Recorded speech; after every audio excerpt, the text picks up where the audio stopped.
আমরা সবসময় প্র্যাকটিসের মধ্যেই থাকি, ক্লাসের বাইরে থাকলেও আমরা সবসময় ইংরেজি বলার চেষ্টা করি। যখন আমরা সবসময় ইংলিশ এনভায়রনমেন্ট এর মধ্যে থাকি তখন আমরা ঘুমের মধ্যেও ইংলিশের স্বপ্ন দেখি।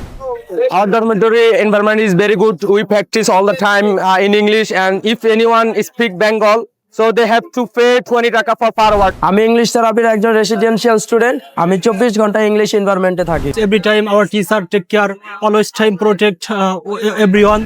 We can find a good English environment from our dormitory is as a residential batch.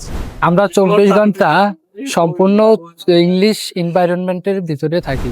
And this in Dhaka city, this type residential not easy for found. And if I say our dormitory's management, all is very good, and I'm going to miss my dormitory and my dormitory's management, and also my dormitory's some friend like big brother or small brother. As a residential batch, I am living in our dormitory. So here we can't speak any Bangla sentence, and the environment is too much good, and everyone saying English. No one can say any Bangla sentence. Even here is some rule which rule can change our life.